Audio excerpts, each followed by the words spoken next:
جمعہ کا دن جو ہے یہ سب سے افضل دن ہے تمام ایام میں، تمام دن جتنے نکلتے ہیں جس پہ سورج ابھرتا ہے ان میں سب سے افضل دن وہ جمعہ کا دن ہوتا ہے۔ اور نبی اکرم صلی اللہ علیہ وسلم نے صحیح مسلم کی روایت اس کی اہمیت اور فضیلت یوں بیان کی اور فرمایا، خیر یوم طلعت فیہ الشمس یوم الجمعہ، جمعہ کہ جن ایام پر، جن روز پر، جن دنوں پر سورج نکلتا ہے اس میں سب سے بہتر دن جو ہے وہ جمعہ کا ہے جس پہ سورج نکلتا ہے۔ یہ عام زبان میں سب سے افضل دنوں میں جمعہ کا دن ہے۔ وَفِيهِ خلق آدم علیہ السلام، اور اسی دن اللہ رب العزت نے آدم علیہ السلام کی تخلیق کی، مطلب انسانیت کی ابتدا بھی اسی دن سے ہوئی اور آدم علیہ السلام کو اللہ نے اسی دن بنایا۔ پھر فرمایا وَفِيهِ أَدْخِلَ إِلَى الْجَنَّةِ وَفِيهِ أَخْرِجَ مِنْهَا، اور اسی دن اللہ نے، جمعہ کا ہی دن تھا جب آپ جنت میں داخل ہوئے، اور وہ جمعہ کا ہی دن تھا جب اس جنت سے نکالے گئے۔ پھر فرمایا وَلَا تَقُومُ السَّاعَةُ إِلَّا فِي يَوْمِ الْجُمُعَةِ، اور قیامت نہیں قائم ہوں گی مگر وہ دن بھی جمعہ کا ہی ہوگا۔ تو دیکھیے جمعہ کی کتنی فضیلت ہے کہ جمعہ کا دن سب سے افضل دن ہے جن پر سورج نکلتا ہے، جمعہ کے دن ہی آدم علیہ السلام پیدا کیے گئے، جمعہ کے دن ہی جنت میں داخل ہوئے، جمعہ کے دن ہی جنت سے نکلے، مطلب توبہ قبولی بھی اور دنیا میں آئے، اور جمعہ کے دن ہی کیا ہوگا؟ قیامت قائم ہوں گی، ہے نا؟ اس لیے کہ یوم الجمعہ وہ جمع ہونے کا دن ہے، اور ظاہر سی بات ہے قیامت بھی جو ہے جمع ہونے کا یہ ایک دن ہے جس روز ساری انسانیت اٹھا کر ایک میدان میں جمع کر دی جائیں، ہے نا؟ تو دیکھیے جمعہ کی اس سے بہرحال فضیلت پتہ چلتی ہے، اور بھی کئی فضیلت یاد رکھے جمعہ کی اس طرح سے آتی ہے، اتنا وقت نہیں کہ تمام فضیلت رکھو، لیکن یہ ایک فضیلت سے بات سمجھ میں آ جاتی ہے، اس کی نماز سے بات پتہ چل جاتی ہے، اس میں خطبہ دیا جاتا ہے اور کچھ نہ کچھ الگ اور ہٹ کر ہوتا ہے، اور اس کے علاوہ بہت سارے احکامات اس دن یا بہت سارے باتیں جو یاد رکھنے کے لیے کہا گیا، کرنے کے لیے کہا گیا، اس سے بھی سمجھ میں آتا ہے جمعہ کی کتنی زیادہ فضیلت ہے۔ تو بہرحال ابراہیم علیہ السلام نے نکاح کیا، آپ نے اولاد کی دعا کی، بہرحال ہم نے واقعہ دیکھا، اللہ رب العزت نے دعا کو سنا اور اسماعیل علیہ السلام کی بشارت آپ کو دے دی گئی، جو بشارت کے بارے میں ہم دیکھ چکے ہیں پچھلی مرتبہ۔ اب اسماعیل علیہ السلام پیدا ہوتے ہیں، اور پیدا ہونے کے بعد ہوتا یہ کہ اللہ رب العزت ابراہیم علیہ السلام کو حکم دیتا ہے، آپ کو بتایا جاتا ہے کہ اپنے اس بیوی کو جس سے اولاد پیدا ہوئی اور اس چھوٹے سے شیرخوار بچے کو، مطلب اسماعیل علیہ السلام بھی دودھ پیتے تھے، اب کتنی عمر تھے نہیں پتا، لیکن ایک بچہ عام طور سے دودھ جو پیتا ہے بہت چھوٹی عمر کے تھے، حکم ہوا کہ لے جا کر جو ہے ایک مخصوص مقام پر جس کی کوئی وضاحت بالکل پن پوائنٹ جو کہتے بتا دیا گیا تھا، یہاں چھوڑنا ہے۔ اب چونکہ اللہ رب العزت حکم تھا، اور ابراہیم علیہ السلام اپنی زندگی کی ہر چیز اب تک اللہ رب العزت کے راستے میں قربان کر چکے تھے، اور اللہ رب العزت قربانیوں کا بہت قدر کرنے والا ہے، یا قربانیوں کا قدردان ہے، یاد رکھیے۔ اور یہ بات بالکل یاد رکھیے، واقعہ تو ابھی شروع ہو رہا ہے لیکن اس بات کو یاد رکھیے، قربانی جو خالص اللہ کے لیے دی جاتی ہے، اللہ رب العزت قربانیوں کا قدردان ہے، اللہ اس کا بدلہ دیتا ہے، یاد رکھیے۔ چاہے وہ قربانی آپ نے اکیلے میں دی ہو، رب العزت اس کے اثر یا اس کے اثرات جو ہے یا اس کا جو فائدہ آنے والی نسلوں اور لوگوں کو، یاد رکھیے، اور اس شخص کو بھی دیتا ہے، یاد رکھیے، اللہ کا مزاج اور فطرت ہے۔ تو یہاں ابراہیم علیہ السلام جو ایک کے بعد ایک دیگر قربانیاں دیتے چلے جا رہے ہیں، کوئی دیکھنے والا نہیں ہے، آپ کو یاد رکھیے، لیکن اللہ رب العزت اس کا بدلہ دینے والا ہے۔ اس واقعے کو دیکھیے، آج ہم ابراہیم علیہ السلام کے دنیا سے جانے کے ہزاروں سال بعد سن رہے ہیں، اور قیامت تک اس واقعے کو لوگ سنتے رہیں گے، یہ صرف اس قربانیوں کا نتیجہ ہے۔ اسی لیے میں نے کہا اللہ تعالیٰ قربانیوں کا قدردان ہے بہت زیادہ۔ بہرحال چلیے آگے چلتے ہیں۔ تو اللہ رب العزت نے حکم دیا اور ایک مخصوص مقام بتا دیا گیا۔ ابراہیم علیہ السلام نے پانی کی ایک تھیلی لی، کھجور کچھ تھیلی کے اندر باندھے، جو کچھ سامان راہ ہو سکتا تھا اس زمانے میں، اور اپنے بیوی ہاجرہ کو اور ننھے منھے شیر خوار دودھ پیتے بچے اسماعیل کو لے کر چلے، اور ایک مخصوص مقام پر جو اللہ رب العزت نے بتا دیا تھا وہاں پہنچ گئے، اور وہاں جا کر جو ہے دونوں کو اتار دیا۔ اور اتارنے کے بعد روایت میں آتا ہے جو ہے عبداللہ ابن عباس رضی اللہ عنہ یا اس حدیث کو راوی روایت کرتے ہیں، اور اسی بخاری کی روایت ہے، لیکن بیچ بیچ میں کچھ واقعات میں قرآن کے اور سنت کے اور بھی ڈالتا چلوں گا، بہرحال لیکن ایک تفصیلی روایت ہے یہ۔ تو بہرحال اس روایت کے مطابق جو ابراہیم علیہ السلام نے چھوڑا، اس مقام پر پلٹ کر جانے لگے۔ اب ہاجرہ پریشان ہو گئی، اور روایت میں آتا ہے کہ پیچھے پیچھے دوڑنے لگی اور کہا ابراہیم یہاں کس کے سہارے چھوڑے جاتے ہو؟ نہ کوئی یہاں انسان ہے، نہ کوئی چرند پرند ہے، کوئی نہیں ہے، اور اس علاقے کو یاد رکھیے یہ ایسا علاقہ تھا جہاں کچھ اگتا نہیں تھا، آگے ہم بہرحال تفصیلات دیکھیں گے۔ تو ابراہیم علیہ السلام جانے لگے، ہاجرہ پیچھے دوڑنے لگی، بچہ ساتھ میں اور پریشان ہے۔ پھر کہا ابراہیم کس کے بھروسے چھوڑے جاتے ہو؟ پھر آگے بڑھی، پھر سوال کیا ہے، لیکن ابراہیم علیہ السلام نے کوئی جواب نہیں دیا، بس بڑھتے چلے گئے۔ اس کے بعد آپ نے پوچھا کیا اللہ کا حکم ہے؟ چونکہ جب پتا تھا کہ شوہر اللہ کا نبی ہے، کوئی کام خود کے مرضی دل سے نہیں کرتا، تو کہا کیا اللہ کا حکم ہے؟ تو کہا ہاں اللہ رب العزت کا حکم ہے۔ تو پھر ہاجرہ نے کہا ابراہیم آپ جائیے، اللہ ہمیں ضائع نہیں کریں گا، اگر اللہ کا حکم ہے تو پھر آپ چلے جائیے، اللہ ہم کو ضائع نہیں کریں گا۔ ابراہیم علیہ السلام وہاں سے آگے بڑھے، یہ علاقہ نچلے وادی میں تھا، نچلے حصے میں تھا۔ جب ایسے مقام سے آپ چلے گئے جب پیچھے کا حصہ دکھتا نہیں تھا، مطلب ٹیلے جیسا ہو گیا، تو وہاں جانے کے بعد آپ نے پھر اللہ رب العزت سے دعا کی، اس دعا کے اندر جو باتیں ہیں اس میں سے ایک بات پتہ چلتی کہ اس وادی کی کیا کیفیت تھی۔ اللہ فرماتا ہے اور کہتا ہے قرآن کے اندر، ربنا انی اسکنت من ذریتی بواد غیر ذی زرع۔ ابراہیم علیہ السلام پلٹے پھر دعا کرنے لگے، اے اللہ میں نے اپنے خانوادے سے، اپنے خاندان سے، اپنی نسل سے کچھ لوگوں کو ایسی جگہ چھوڑا ہے، ایسی وادی میں چھوڑا ہے، غیر ذی زرع، جس کے اندر کچھ اگتا نہیں ہے۔ مطلب یہ وادی غیر آباد تو تھی، چٹیل میدان تھی، کچھ اگتا نہیں تھا، یہاں زیرہ نہیں ہوتی تھی، کھیتی باڑی نہیں ہو سکتی تھی اس علاقے کے اندر، پتھریلا علاقہ تھا یاد رکھیے، اور کچھ بھی نہیں تھا، مطلب چٹیل میدان، پتھریلا علاقہ۔ تو ابراہیم علیہ السلام دعا کر رہے ہیں، اس دعا میں شامل ہے کہ اللہ ایسی وادی میں چھوڑتا ہوں جہاں کچھ اگتا نہیں ہے۔ پھر آگے فرماتے اور کہتے ہیں زرن عند بیتک المحرم، تیرے محترم گھر کے پاس ان کو چھوڑتا ہوں۔ یہ وادی کون سی وادی تھی یاد رکھیے، یہ وادی یاد رکھیے یہ مکہ ہے یاد رکھیے، اور اللہ کا گھر ابھی یہاں تعمیر نہیں ہوا ہے۔ روایتوں کے مطابق آدم علیہ السلام کے زمانے میں بہرحال وہ بنا تھا، لیکن اب ختم ہو چکا تھا، اور اس وادی کے بیچ میں ایک ٹیلا تھا، مطلب کعبہ بھی ایک ٹیلا تھا، اور اس کے دونوں طرف سے روایت میں آتا بارش آتی تو پانی بہہ کر نکل جاتا ہے یا جمع ہو جاتا تھا۔ تو یہ جس کو ہم کہیں کہ مکہ سٹی کے پہلے 2 سٹیزنس ہیں، پہلے 2 انہیبیٹنٹس ہیں، یہ وہ 2 لوگ ہیں جنہوں نے اس کو بسایا ہے یاد رکھیے۔ ابھی مکہ کوئی وہ شہر نہیں جس کو آپ جاتے اور دیکھتے ہیں بڑی بڑی عمارتیں ہیں، بہترین دکان اور بازار ہے، اور دل چاہتا ہے کہ وہاں رہے، ابھی یہاں کچھ نہیں تھا یاد رکھیے۔ ابراہیم علیہ السلام چھوڑتے ہیں، دعا کرتے ہیں، بہرحال دعا اور بھی لمبی ہے، تفصیلات کا موقع نہیں، بہرحال وقت کم ہوتا ہے، تو دعائیں آپ نے کی اور وہاں سے نکل کر ابراہیم علیہ السلام چلے گئے۔ ہاجرہ وہاں بیٹھی ہے، پانی پیتی ہے، کھجور جو تھے وہ کھا لیا، بچے کو دودھ پلاتی ہے۔ اب معاملہ یہ ہو گیا کہ پانی ختم، کھجور ختم، اور دودھ آنا بند ہو گیا۔ اب بچہ جو ہے بھوک سے بلاتا ہے، اب کرے تو کیا کرے، سوچتی ہے کہ کیا کروں، چلو جا کے دیکھتی کوئی انسان، کوئی چرند پرند کوئی تو ملے۔ اس کے بعد بچے کو رکھتی ہے، چونکہ اتنی طاقت بھی نہیں کہ بچے کو لے کر جائے، ایک جگہ رکھ دیتی ہے، اور روایت کے مطابق یاد رکھیے ہاجرہ کو جہاں ابراہیم علیہ السلام نے چھوڑا تھا وہ جگہ ہے جہاں آج زمزم ہے، اور وہاں ایک درخت ہوا کرتا تھا۔ تو بہرحال وہاں بچے کو رکھتی ہے، اور اس کے بعد ادھر ایک ٹیلا تھا اور ادھر ایک ٹیلا تھا، 2 اونچے اونچے حصے، جس کو ہم بولیں گے ہلاکس بولیں گے، ہل یا ماؤنٹین نہیں بولیں گے، اونچے نہیں، بس چھوٹے چھوٹے ٹیلے ہوتے ہیں۔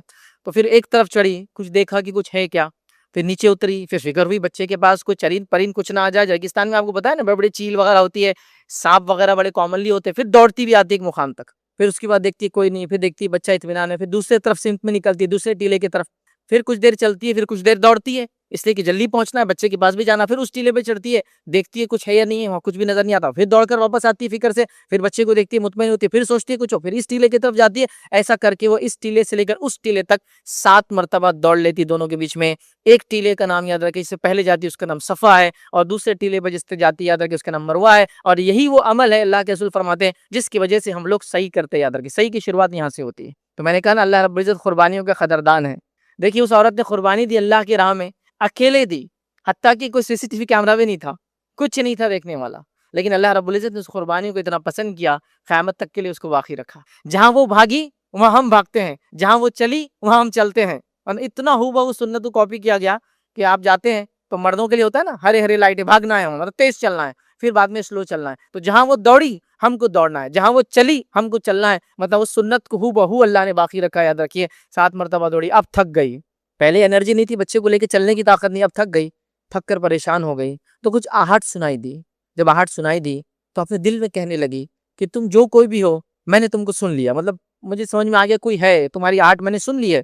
اس کے بعد جبرائیل علیہ السلام نمودار ہوئے، اور جہاں اسماعیل علیہ السلام لیٹے تھے، جہاں وہ جھاڑ تھا، ابھی زمزم نہیں تھا، وہاں وہ نمودار ہوئے، اور اس کے بعد آپ نے روایت میں آتا ہے اپنا پیر یا ایڑی اس زمین پر ماری، اور وہاں سے جو زمزم نکلنا شروع ہو گیا۔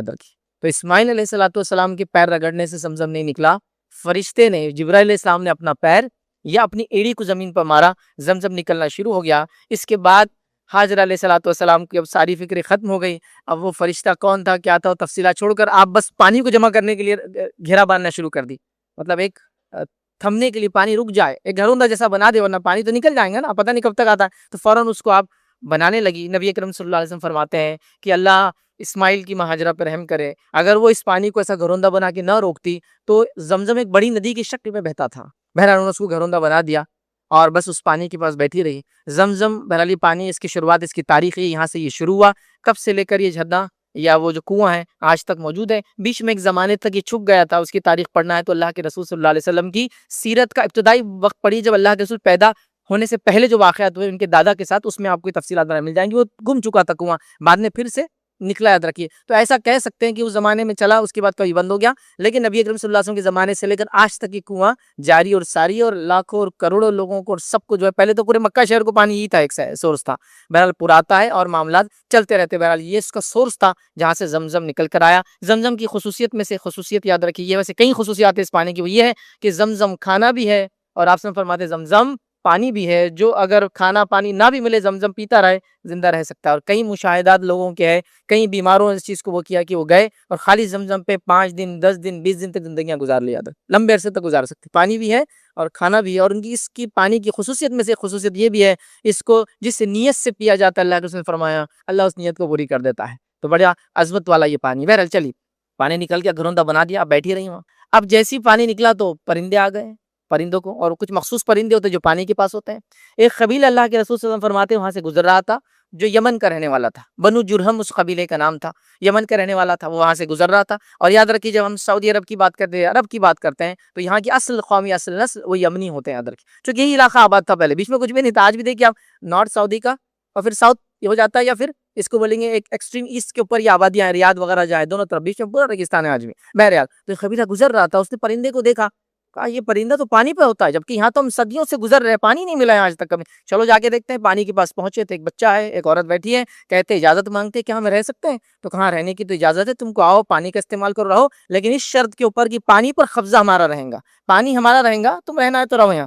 ہاں بالکل ہم لوگ رہیں گے. اس معاہدے کے اوپر وہاں آبادی بسنا شروع ہو گئی. بہرحال وہ لوگ آ کر وہاں بستے ہیں. انہوں نے اپنے قافلے میں سے کچھ لوگ کہا جاؤ بتا دو یہاں پانی ہے راستے میں, تاکہ کچھ لوگ ہمارے قبیلے کے یہاں کے رکے. وہ لوگ گئے اور بلا کر یہاں کہا. نبی اکرم صلی اللہ علیہ وسلم فرماتے ہیں بنو جرہم آ کر یہاں بس گئے, اور اسماعیل انہی کے اندر پرورش پانے لگے, اور انہی لوگوں سے اسماعیل نے عربی زبان سیکھی. چونکہ دیکھیے ابراہیم علیہ السلام کی زبان بھی عربی نہیں تھی, اور حاجرہ علیہ السلام کی زبان بھی عربی نہیں تھی. ابراہیم علیہ السلام کالڈی زبان بولتے تھے, حاجرہ علیہ السلام خپتی تھی, کوپٹک تھی, تو خپتی زبان بولتی تھی.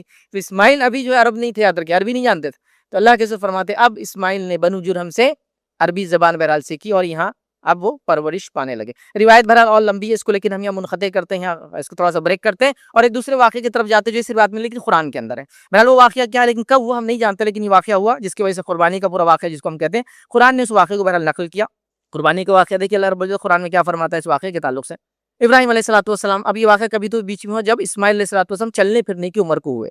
کتنی عمر ہم نہیں جانتے, دیکھیں اب چلنے پھرنے کی عمر کو ہوئے. واقعہ یوں اللہ فرماتا ہے ربی حب لی من الصالحین, ابراہیم نے دعا کی اللہ مجھے اولاد عطا فرما. اللہ فرماتا ہے فبشرناہ بغلام حلیم, اور ہم نے ایک حلم والے لڑکے کی بشارت دی. دیکھیے اللہ رب العزت جب الفاظ کو ادا کرتا ہے اس کے بڑے معنی ہوتے ہیں, یاد رکھیں. اسماعیل علیہ السلام کی جب بشارت دی گئی تو کہا فبشرناہ بغلام حلیم, ایک حلم والے بردبار بچے کی ہم نے بشارت عطا فرمائی. لیکن جب اسحاق علیہ السلام جب پیدا ہونے والے تھے, اللہ نے کیا بشارت دی معلوم, بغلام علیم, اور ہم نے ایک ہونہار لڑکے کی بشارت دی جو علم والا ہوں گا. اور دونوں ہی نسل میں یہ دو صفتیں بالکل عام ہیں. یہودیوں کے اندر علم والی صفت, عقل بہت ہوتی ہے ان کے اندر, چونکہ ان کے والد اسحاق کی بشارت ہی علم والی تھی.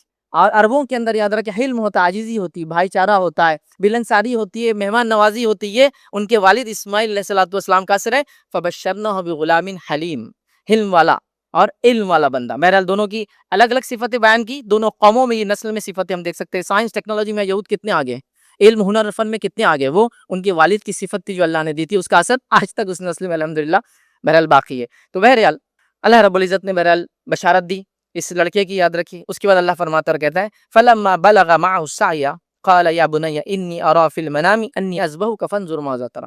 اب ابراہیم علیہ السلام ایک بار بیوی بچے کو چھوڑنے آئے تھے, پہلا سفر مکے کا, اب یہ دوسرا سفر ہو رہا ہے. جب بچہ اللہ فرماتا ہے قرآن میں ایسی عمر کو ہوا کہ بھاگتا ہے, چلتا اور پھرتا ہے, تو ابراہیم علیہ السلام پھر مکہ, یہ دوسرا سفر ہے آپ کا, آئے اور اپنے بیٹے سے بات کرنے لگے. اور کیا کہا, اے میرے بچے میں نے خواب میں یہ دیکھا ہے کہ میں تجھے ذبح کر رہا ہوں, فانظر ماذا ترى, اب تو مشورہ دے اس معاملے میں کیا کروں. اب ہمارے پاس قصہ کو لوگ ایسے سے قصے بیان کرتے ہیں کہ ابراہیم کو پہلے خواب دکھا, کچھ ذبح کر رہے تھے, ابراہیم نے 100 اونٹ ذبح کیے, پھر 200 اونٹ ذبح کیے, پھر 300 اونٹ ذبح کیے. ارے بھائی 100 200 300 اونٹ, بہت مالدار انسان, بلینئر ہوگا اس کے لیے قربانی کے لیے.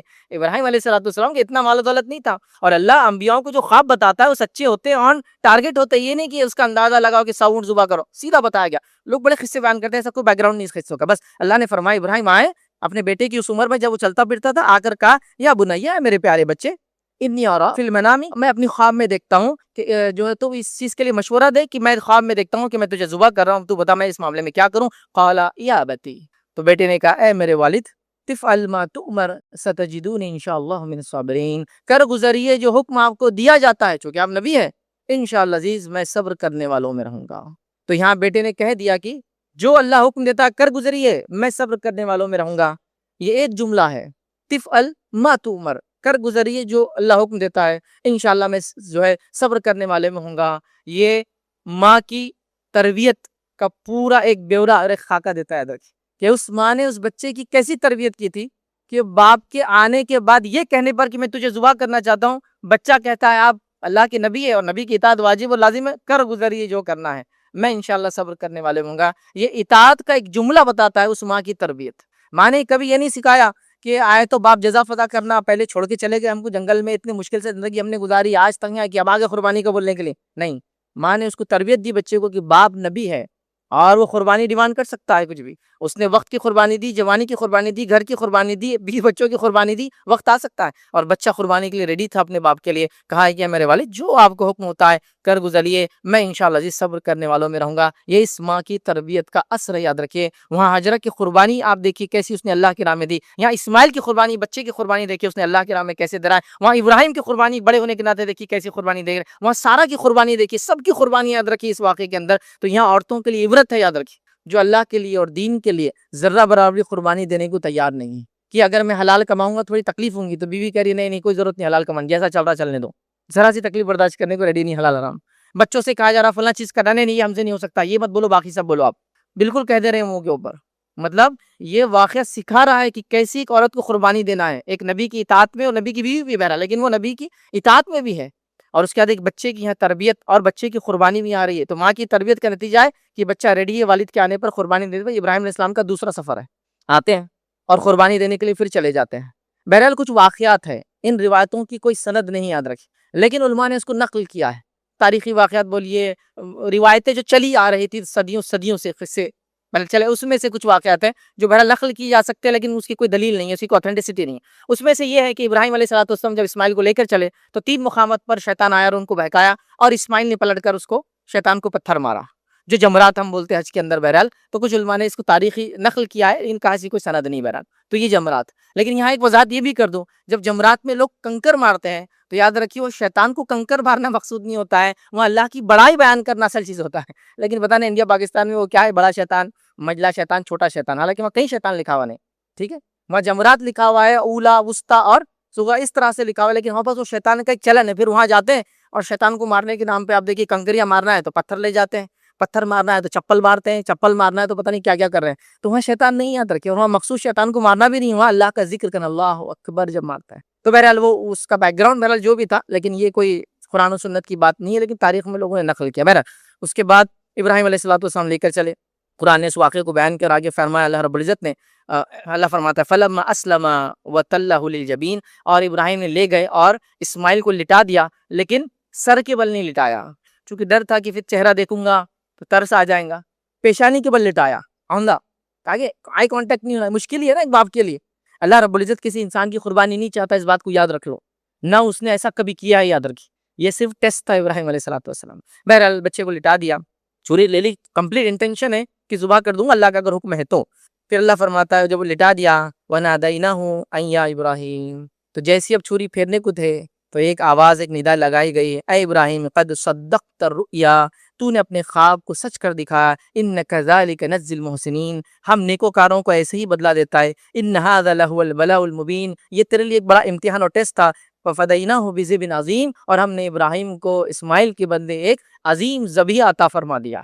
اسماعیل ہٹا دیے گئے، ذبیحہ عطا کر دیا گیا۔ اب ذبیحہ کیا تھا، بکرا، بکری، منڈا، واللہ اعلم، بہرحال جو بھی تھا، قرآن تفصیلات نہیں، وَفَدَيْنَاهُ بِذِبْحٍ عَظِيمٍ، ایک عظیم ذبیحہ عطا فرما دیا گیا، مینڈا تھا یا جو بکرا تھا وہ عطا کر دیا گیا، چھری اس پر چل گئی۔ مطلب ابراہیم علیہ السلام تو چھری پھیر چکے تھے، لیکن آواز آئی کہ ابراہیم تم نے خواب سچ کر دکھایا، اور وہاں اسماعیل نہیں تھے، وہاں ایک جانور تھا جس کی قربانی ہوئی، اور وہیں سے وہ عمل یہاں تک چلا آ رہا ہے۔ اللہ فرماتا ہے وَفَدَيْنَاهُ بِذِبْحٍ عَظِيمٍ، ایک عظیم ذبیحہ ہم نے عطا فرما دیا، وَتَرَكْنَا عَلَيْهِ فِي الْآخِرِينَ، اور ہم نے اس عمل کو آنے والی نسلوں کے اندر باقی رکھ دیا۔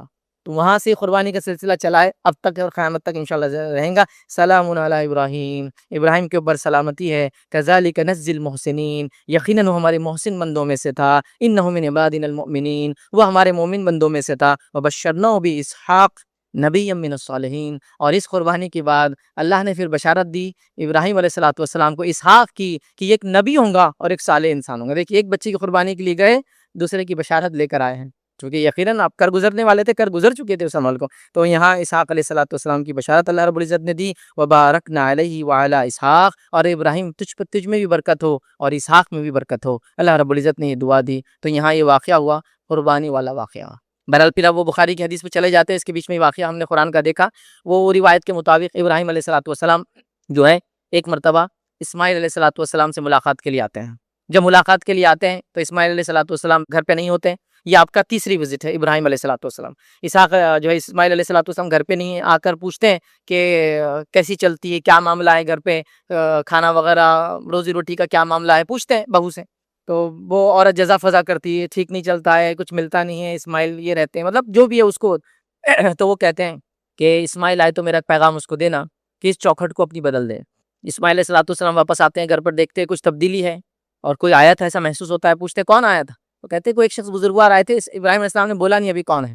بزرگوار شخص آئے تھے، کہا کوئی پیغام دیا ہے؟ تو کہاں ایک پیغام دیا ہے کہ اس چوکھٹ کو بدل دیں. تو کہا میرے والد نے مجھے حکم دیا ہے تمہیں طلاق دے دو، چونکہ ایک نبی کے نکاح میں ایک ناشکر یا ناشکری کرنے والی عورت نہیں رہ سکتی، یاد رکھیے. تو اسماعیل علیہ الصلوۃ والسلام بہرحال اس قوم میں بڑے ہوئے تھے، یہ بنو جرم سے یہ خاتون تھی. بہرحال آپ نے اس کو طلاق دے دی. پھر آپ نے دوسرا نکاح کیا. ابراہیم علیہ الصلوۃ والسلام پھر ایک بار آتے ہیں، چوتھا وزٹ ہے آپ کی. چوتھی وزٹ میں آتے ہیں، پھر اسماعیل علیہ الصلوۃ والسلام کسی کام سے گئے رہتے ہیں، بات کرتے ہیں، گھر پہ جاتے ہیں، پوچھتے کیسا چلتی ہے، کیسی گزرتی ہے. تو کہتے ہیں بس جو لاتے اسماعیل گزر جاتی ہے، اللہ جتنا دیتا ہے ہم خوش ہو جاتے ہیں. اس کے بعد ابراہیم علیہ الصلوۃ والسلام دعا کرتے ہیں، جس دعا کا اثر اللہ کے فرماتے ہیں اب تک جو ہے اس علاقے میں ہے، وہ یہ تھا کہ اللہ رب العزت، چونکہ وہاں اناج نہیں اگتا تھا، سبزیاں نہیں اگتی تھی، یاد رکھیے اس علاقے میں. تو ابراہیم علیہ الصلوۃ والسلام نے دعا دی کہ اللہ ان کے پانی اور ان کے گوشت میں برکت عطا فرما، چونکہ وہاں شکار تھا اور پانی تھا، بس یہی تھا، کوئی دوسرا کھانا ہی نہیں تھا.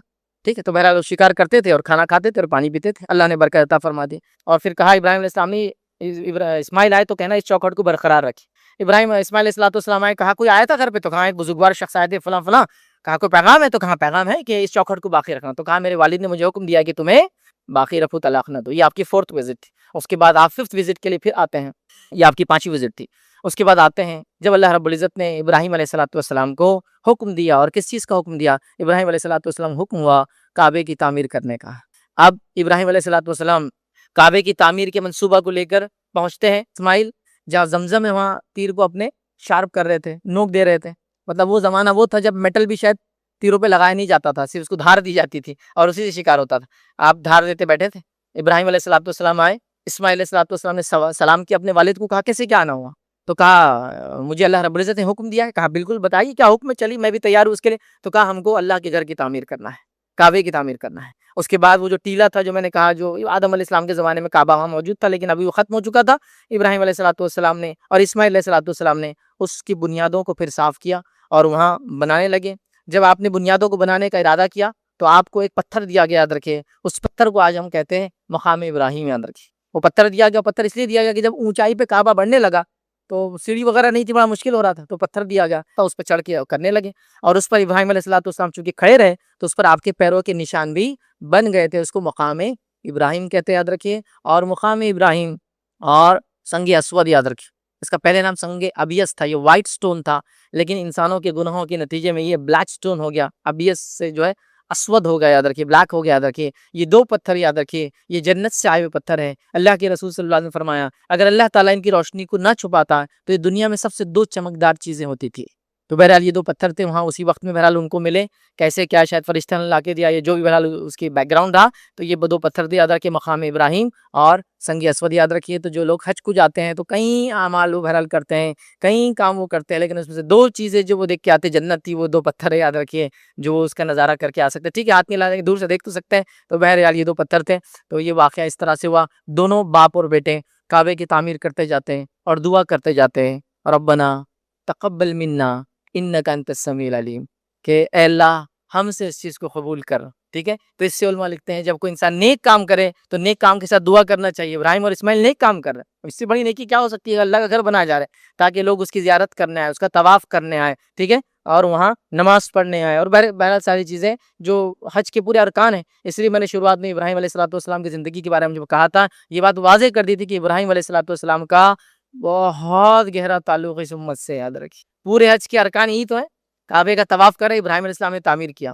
سنگ اسود کو اگر موقع ملے تو بوسہ لے رہے ابراہیم علیہ الصلوۃ والسلام کو ملا تھا. مقام ابراہیم پہ 2 رکعت نماز پڑھے ابراہیم علیہ الصلوۃ والسلام اس پہ کھڑے رہے تھے. ہاں, صفا اور مروہ کے بیچ میں صحیح کر رہے, وہ ہاجرہ جو ہے اسماعیل وہاں رہتے ننھے منھے, اور وہاں وہ دوڑی تھی. یاد رکھیے, ساری چیزیں یاد رکھیے, ساری کی ساری. وہ شہر یاد رکھیے, آباد کرنے والے یہی 3 لوگ تھے.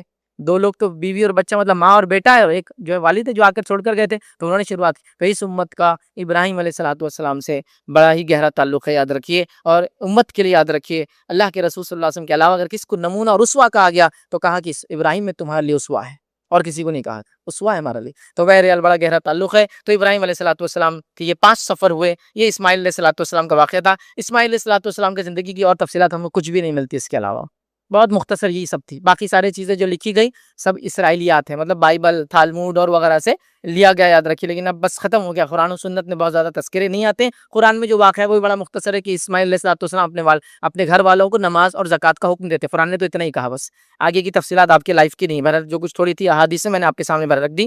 اس کے بعد اسحاق علیہ الصلوۃ والسلام کی پیدائش کی مبارکباد جو اسماعیل علیہ السلام کے واقعے میں جو ہے ابراہیم علیہ الصلوۃ والسلام کو دی گئی. ابراہیم علیہ الصلوۃ والسلام اس کے علاوہ آپ نے اور کہاں کہاں سفر کیا ہم نہیں جانتے, لیکن آپ نکلے بابل سے پہنچے مصر سے نکل کر پھر مکہ, اور مکہ کے بعد یاد رکھیے آپ پھر چلے گئے. لیکن آپ نے جو اپنا گھر جو بنایا تھا, جہاں پر ریسیڈنس ہو رہے تھے, یاد رکھیے وہ فلسطین کی سرزمین تھی, وہاں رک گئے تھے. یاد تو اب آپ کا بابل سے گھر, مطلب سیکنڈ ہوم آپ نے پیلسٹائن میں, فلسطین میں بنایا تھا, اور وہاں سے پھر آپ نے الگ الگ سفر کیے, یا شاید سفر کرنے کے بیچ میں وہاں بھی بس گئے, واللہ عالم بہرحال کیا ہوا اس میں. لیکن آپ کا مقام آپ نے وہاں بنا لیا تھا. تو آپ یہ جو آ رہے اور جا رہے بیچ میں, واللہ عالم کے اور کہاں کہاں گئے تھے, کن کن بستیوں میں آپ نے دعوت کا کام کیا. لیکن 5 بار تو مکہ آئے, فلسطین سے آیا, جہاں سے بھی آئے 5 بار آئے. تو آپ نے پوری زندگی اپنی اللہ کی راہ میں لگا دی, دعوت اور تبلیغ کے اندر بہرحال لگا دی. اس کے بعد آئے اور آپ فلسطین میں یاد رکھیے بس گئے. اس کے بعد جو تاریخی باتیں جو بتائی جاتی ہے یا یہودیوں کی روایتیں, بہرحال یہ اب قرآن و سنت کی باتیں اس میں موجود نہیں, یاد رکھیے. لیکن جو بتایا جاتا ہے ابراہیم علیہ الصلوۃ والسلام جس علاقے میں آ کے رکے تھے وہاں کنانی لوگ رہتے تھے, اور اس علاقے کا نام یاد رکھیے الخلیل ہے. یاد رکھیے الخلیل, جس کو ابھی اسرائیل کے اندر وہ نام بدل کے ہیبرون کر دیا, یاد رکھیے, لیکن اس کا پرانا نام الخلیل ہے. یاد رکھیے, تو الخلیل ابراہیم علیہ الصلوۃ والسلام خلیل اللہ تھے نا, تو بہرحال اس لیے الخلیل اس کا نام. تو وہاں آپ رک گئے تھے, یاد رکھیے. اور کچھ روایتوں کے مطابق, اور آج بھی آن لائن آپ دیکھ سکتے ہیں, ابراہیم علیہ الصلوۃ والسلام وہیں رہے, اور وہاں آپ نے اپنا سینٹر بنا دیا. وہاں سے اب دنیا کے مختلف حصوں شعبوں میں جاتے رہے, دعوت و تبلیغ کام کرتے رہے, کعبے کی تعمیر, بیٹے کی قربانی کے لیے جانا, اسحاق علیہ الصلوۃ والسلام کی پیدائش اور پرورش, وہ سب بیچ میں بہرحال آپ کے لیے چلتا رہا, اور آپ وہیں رہے, اور آپ نے انتقال وہیں پایا. یاد رکھیے, اور آپ کی تدفین بھی الخلیل میں ہوئی. شہر کا نام بھی آپ کے نام سے رکھا گیا, اور وہیں قبر موجود ہے. آج بھی بہت سارے لوگ یہ خبر کو بتاتے ہیں کہ یہ ابراہیم علیہ الصلوۃ والسلام کی بہرحال مزار ہے. بہرحال اب اگر تاریخی اعتبار سے کہہ سکتے ہیں کچھ چیزیں موجود ہیں, قرآن و سنت کی کوئی دلیل تو نہیں کہ ہم کہتے ہیں ہاں یہی وہ خبر ہے, بہرحال لیکن وہ خبر موجود ہے. یہودی بھی اس کو خبر مانتے ہیں ابراہیم علیہ الصلوۃ والسلام کی زمانے دراز سے, عیسائی بھی اس کو مانتے ہیں, اور مسلمان بھی مانتے ہیں. یاد رکھیے, تو تینوں چیزیں موجود ہیں. ایک سینیگوگ بھی ہے, ایک چرچ بھی ہے, مطلب ہیکل ہے, ایک جو ہے عیسائیوں کا عبادت خانہ, یاد رکھیے, اور ساتھ میں ایک مسجد بھی وہاں بنی, الخلیل مسجد. بہرحال تو وہاں آپ کا انتقال ہوا. تو ابراہیم علیہ الصلوۃ والسلام کی ان شارٹ یہ 4 خطبوں کے اندر ہم نے مختصر سی زندگی اسماعیل علیہ الصلوۃ والسلام کو بیچ میں لیتے ہوئے رکھی. کئی موقع ملا تو اسحاق علیہ الصلوۃ والسلام, چونکہ اسحاق علیہ الصلوۃ والسلام کے تعلق سے بھی قرآن و سنت میں بہت زیادہ چیزیں موجود نہیں ہیں, سب اسرائیلیات ہیں پھر, جو آپ ویسے بھی قصصی کتابوں میں پڑھ سکتے ہیں, لیکن اس کی کوئی دلیل نہیں ہوتی کہ وہ 100% صحیح ہے یا غلط ہے, واللہ عالم. بہرحال معلومات کے لیے پڑھنا ہے تو آپ بہرحال قصص الانبیاء میں نے پہلے آپ کو نام بتایا, آپ پڑھ سکتے ہیں, یا قصص القرآن, دونوں میں یہ واقعات موجود ہے, آپ پڑھنا چاہتے تو بہرحال پڑھ سکتے ہیں. تو یہ مختصر سا واقعہ تھا ابراہیم علیہ الصلوۃ والسلام کی زندگی کا. اپنے خطبے کو ختم کرنے سے پہلے, چونکہ عشرہ ذی الحجہ شروع ہو چکا ہے, یاد رکھیے, اور ہم لوگ تھوڑے سے لیٹ چلے, بیچ میں ایک جمعہ مجھے خطبے کا موقع نہیں ملا کسی وجہ سے, تو میں آپ کے سامنے بات نہیں رکھ پایا. لیکن عشرہ ذی الحجہ بہرحال چالو ہو چکا ہے, اور اگلا خطبہ ہم کو نہیں ملیں گا چونکہ 10 پھر قربانی آ جائیں گی. تو لہٰذا مختصر سی کچھ باتیں عشرہ ذی الحجہ کے تعلق سے, تھوڑی سی باتیں جو بڑی اہم ہیں. رہا جانور کی قربانی وغیرہ, یہ سارے مسائل آلریڈی میں ریکارڈ کر چکا ہوں, آن لائن موجود ہے. آپ یوٹیوب وغیرہ پہ جا کے سارے مسائل انشاءاللہ عزیز دیکھ سکتے ہیں. آدھے گھنٹے کے لیکچر سے آپ دیکھ لیں قربانی کے مسائل, قربانی کیسے, جانور کا سلیکشن آلریڈی میں دے چکا ہوں. تو آپ الحمدللہ وہاں جا کر یہ تمام تفصیلات بہرحال دیکھ سکتے ہیں. لیکن کچھ انپورٹنٹ چیزیں, چونکہ عشرہ ذی الحجہ یہ وہ ایام ہیں یہ وہ دن سے ہم گزر رہے ہیں جو اللہ کے نزدیک تمام دنوں میں سب سے محبوب دن ہے. یاد رکھیے یہ 10 days جو گزر رہے ہیں جو اب چالو ہو چکے ہیں، یاد رکھیے یہ دن اللہ کے نزدیک سب سے محبوب دن ہے. مطلب اس میں کیے گئے اعمال سے بڑھ کر کسی اور دن کیے گئے عمل اللہ کو پسند نہیں ہے. تو آپ کہیں گے رمضان سے کیا ہے؟ رمضان کی راتیں اس سے افضل ہے، لیکن اس کے دن افضل ہے. تو لہٰذا ان دنوں میں کیے گئے اعمال سب سے افضل ہے. کیوں؟ اس کی حکمت کیا ہے کہ ان دنوں میں کیوں یہ سب سے افضل ہے؟ چونکہ علماء لکھتے ہیں یہ وہ ایام ہے یا یہ وہی صرف ایام ہے جس میں 5 عبادتیں ایک ساتھ مل جاتی ہے، اس کے علاوہ کسی دن میں ملنے